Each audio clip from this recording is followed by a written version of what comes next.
Kung isa kang introvert, siguradong makaka-relate ka rito. May mga bagay na sinasabi ng mga introvert na minsan hindi agad maintindihan ng ibang tao, lalo na ng mga extrovert. Lilinawin ko lang, ang introvert ay isang taong mas komportable at energized kapag mag-isa sila o nasa tahimik na kapaligiran. Pero hindi ibig sabihin na mahiyain sila o antisocial. Pero mas gusto nilang mag-recharge ng mag-isa kaysa sa maraming tao. Hindi rin ibig sabihin na hindi friendly ang introverts, pero mas pili nila ang kanilang social interactions. Natural lang ito. Iba-iba lang talaga ang paraan ng tao sa pagkuha ng energy. Ang extrovert naman ay isang taong mas energized at komportable kapag kasama ang ibang tao.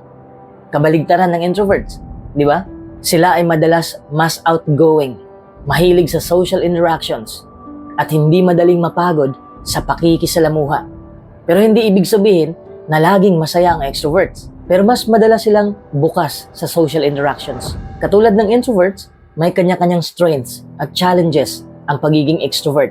Siyempre may magtatanong, paano kung hindi ako introvert at extrovert? Parang nasa gitna ako eh. Ang tawag dyan ay ambivert. Ang ambivert ay isang taong may kombinasyon ng introvert at extrovert traits. Ibig sabihin, kaya nilang mag-enjoy sa social interactions tulad ng extroverts. Pero kailangan din nila ng oras mag-isa para mag-recharge tulad ng introverts. Minsan madaldal, minsan tahimik, depende sa mood at sitwasyon. Kaya nilang mag-adjust sa social settings, masaya sa parties, pero hindi rin magre-reklamo kung mag-stay lang sa bahay. Nakakakuha ng energy mula sa ibang tao at nakakakuha rin ng energy sa pagiging mag-isa. Balansing-balanse, mahusay makinig at mahusay ding magsalita. Alam ng ambivert kung kailan siya makikinig at kung kailan siya magsasalita. Flexible din siya sa pakikitungo sa iba. Kaya niyang makisama sa iba't ibang klase ng tao. Uulitin ko, ang ambivert ay nasa gitna ng introvert at extrovert spectrum. Kaya madali silang mag-adjust depende sa sitwasyon. Kung hindi ka sigurado kung introvert o extrovert ka, baka ambivert ka. Pero sa video ito, pag-uusapan natin ang 8 phrases na introvert lang ang gumagamit o nagsasabi. Baka nasabi mo na rin ang ilan sa mga ito. Pero bago po natin ipagpatuloy ang video ito, as always, magpapasalamat muna ako sa aktibong viewers natin. Maraming salamat kay Glyza Marcelo, Ekong, Aida Amino Maralang, DJ Ann Adventure, Agnes Alcaide, Jerly, Aiza Rabi Abbas, Jemima Olidiana, Susan Palmyra, at RJ Camilo, at sa buong Camelo at Bejar family. Maraming salamat po sa inyong lahat. Unang phrase na ginagamit ng mga introvert, gusto ko munang mapag-isa. Kapag sinabi yan ng introvert sa'yo, seryoso siya sa kanyang sinasabi. Hindi yan alibay nila para makaiwas lang sa mga tao. Ibig sabihin nila ay gusto nilang mag-recharge nang sila lang mag-isa. There's a real science behind it. Isang kilalang teorya mula sa psychologist na si Hans Eysenck ang nagsasabing ang mga introvert ay may natural na mas mataas na cortical arousal. Ano ba ang ibig sabihin nito? Ang cortical arousal ay tumutukoy sa antas ng paggising o pagka-alerto ng utak, partikular sa cerebral cortex. Ito ang bahagi ng utak na responsable sa pagpuproseso ng impormasyon, pag-iisip at pagkilos. Paano ito nauugnay sa introverts at extroverts? Ayon sa Eysenck's theory of personality, ang introverts at extroverts ay may magkaibang level ng cortical arousal. Mas mataas ang natural na cortical arousal ng introvert, kaya madali silang ma-overstimulate. Dahil dito, mas gusto nila ng tahimik na kapaligiran para mapanatili ang balanse. Opposite naman sa extrovert. Halimbawa ng cortical arousal, ang introverts ay mabilis mapagod sa maingay na events dahil mataas na ang kanilang arousal. Sa madaling salita, ang cortical arousal ang dahilan kung bakit may mga taong mahilig sa excitement, habang ang iba naman ay mas gusto ang katahimikan at focus. Mas mabilis silang nagiging overstimulated kaysa sa mga extrovert at kailangan nila ng katahimikan upang makapag-recalibrate. Para sa mga tunay na introvert, ang simpleng pagsasabi sa mga tao na kailangan kong mag-recharge mag-isa ay kinikilala na ang kanilang kakayahan para sa pakikisalamuha ay may tiyak na hangganan. Kaya sa mga extrovert dyan na nanonood ng video ito, igalang niyo po ang desisyon ng mga introvert kung sasabihin nila yan sa inyo. Pangalawang phrase na ginagamit ng mga introvert, pag-isipan ko muna yan. Ang mga tunay na introvert ay kadalasang nangangailangan ng sapat na oras upang lubos na maproseso ang kanilang mga iniisip. Sa halip na biglang magsalita ng kahit ano na pumasok sa isip nila. Hindi naman ibig sabihin na nag-procrastinate sila. Maingat lang nilang binubuo ang isang maayos na sagot. Hindi lang nila bastang pinagninilayan ang mga obvious na punto. Tinitingnan din nila ang anggulo, ang potensyal na resulta, at ang emotional na epekto. Sa isang mundo kung saan ang mabilis na desisyon ay madalas na pinapahalagahan, ang maingat na pamamaraan ng isang introvert ay maaaring maging isang estratehikong kalamangan. Tulad ng sinabi ni Greg McKeown, kung hindi mo bibigyang prioridad ang iyong buhay, may ibang gagawa nito. Para sa mga introvert, ang prioridad na yon ay umaabot sa kung paano nila ginugugol ang kanilang mental energy. Sa halip na hayaan ang panlabas na presyon na magdikta ng kanilang mga response, naglalaan sila ng space upang makabuo ng maingat na sagot. Pangatlong phrase na ginagamit ng mga introvert, sanay na ako sa katahimikan. Nararanasan mo na bang nakipag-usap ka, tapos may konting pause, and then it feels awkward. Tapos nag-iisip ka o nagmamadali kang punan ang katahimikang yun. Ang introvert ay hindi ganun. They're not always in a hurry to do so. Their comfort with silence is a testament to their internal thought processes, as well as their desire to allow conversations to breathe. This concept is supported by the notion that silence can be a powerful tool for introspection. May nabasa akong sinabi ni Dale Carnegie na bagay sa usaping ito. When dealing with people, remember, you are not dealing with creatures of logic, but creatures of emotion. Ang pagbibigay ng sandaling katahimikan ay nagbibigay galang sa mga damdaming yon. Ito ay nag-aanyaya ng pagninilay-nilay sa halip na pilitin ang mabilis na reaksyon. Tunay na nauunawaan ng mga introvert na may bigat ang mga salita. Ang katahimikan ay maaaring maging makabuluhang paraan upang maproseso ang mga ito. Pang-apat na phrase na ginagamit ng mga introvert, gusto ko lang makinig. Hindi lang pakikinig sa tao, pati na rin sa music. Kahit walang kausap ang mga introvert, music lang sa bahay habang naglilinis, walang problema sa kanila. Yan ang comfort nila eh. Minsan din kapag nakikipag-usap sila, may mga katanungan silang makabuluhan dahil gusto nilang makinig sa sagot. It's not just about hearing words. It's about absorbing information and grasping the nuances. Psychologically, strong listening skills are linked to empathy and emotional intelligence, the traits many introverts cultivate. Ayon sa pananaliksik, ang mga introvert ay madalas na magaling sa mga teknik ng aktibong pakikinig. Mas malamang na maalala nila ang mga detalye at masundan nila kagad ang mga partikular na punto. Kaya nga sabi ko noon sa Facebook post ko na kung sasaktan mo ang introvert, didibdibin nila yan. Lahat ng nasabi mong masasakit, naririnig nila. Hindi lang bastang naririnig, napakikinggan nila. Panglimang phrase na ginagamit ng mga introvert, okay na ako sa konting kaibigan. Kung introvert ka, alam ko na relate ka rito. Di bali ng konti, basta tunay. This is all about quality over quantity. Ang mga tunay na introvert ay karaniwang nag-i-invest ng energy sa mga makabuluhang koneksyon kaysa sa ibalandra nila ang kanilang sarili sa malalaking social network pero wala namang kabuluhan. The underlying reason? Social energy is a limited resource, and investing it in a handful of close, supportive relationships leads to stronger emotional well-being. Pang-anim na phrase na ginagamit ng mga introvert, bigyan mo ako ng space. Physical space man ang ibig sabihin niya o psychological distance, basta ang importante, igalang mo ang space ng introvert. I learned this lesson the hard way. Kasi introvert din ako eh. May katrabaho ko dati na sobrang ingay. Yung ingay na wala na sa lugar.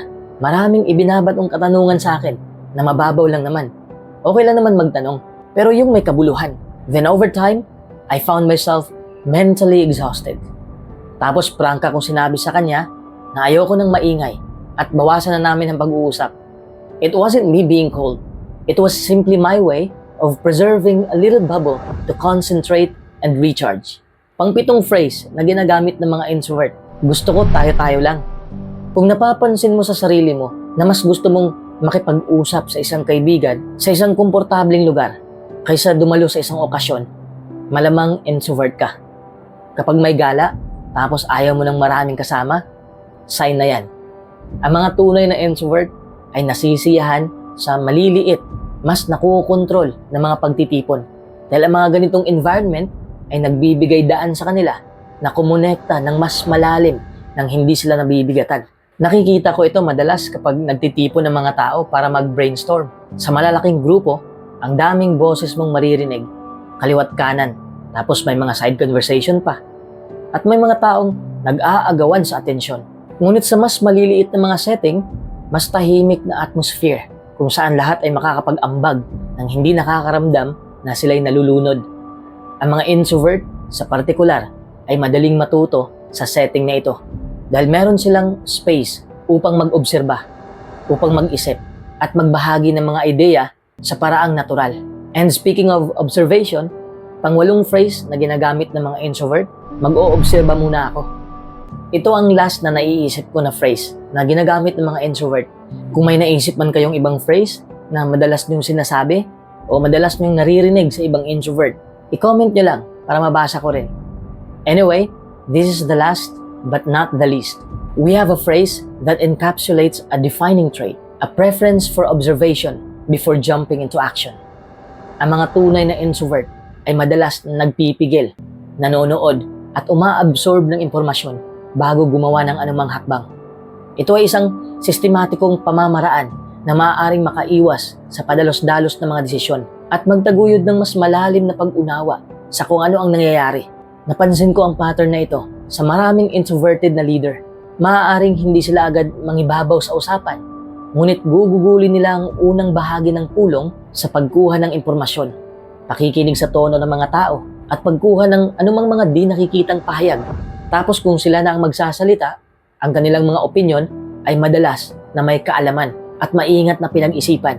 Ito ay sinusuportahan ng mga eksperto tulad ni Seth Godin na binigyang diin ang power of intentional decision making. Bagaman hindi niya partikular na tinatalakay ang introversion, ang mas malawak na punto niya ay ang tagumpay ay kadalasang nangangailangan ng maingat na pagsusuri bago umaksyon. Ang mga tunay na introvert ay natural na sumusunod sa prosesong yon. Nagsisimula sila sa pagmamasid, kasunod ang may layuning aksyon. Kung madalas mong binibigkas ang alinman sa mga phrase na ito, maaaring mapagtanto mo na ang iyong pangangailangan para sa pag-iisa ay hindi ibig sabihin na mahiyain ka o umiiwas ka. It's simply part of how you navigate the world. Ang pagiging introvert ay hindi tungkol sa pagtanggi sa social interaction. Ito ay tungkol sa pagpili kung kailan, paano, at kanino ka makikisalamuha. Kung nagtatakda ka man ng mga boundaries sa personal space mo o naglalaan ka man ng oras bago sumagot sa isang tanong, ito ay hindi kahinaan. Kalakasan mo yan. The more you embrace them, the easier it becomes to channel your energy where it truly matters. At kung may magtatanong man kung bakit ang tahimik mo, may maisasagot ka na sa kanila gamit ang 8 phrases na ito at siguradong maiintindihan nila kung bakit ganyan ka. Introversion is just one dimension of personality, but understanding it can make a world of difference. If you ask me, there's plenty to appreciate in these thoughtful, genuine expressions and the people who use them.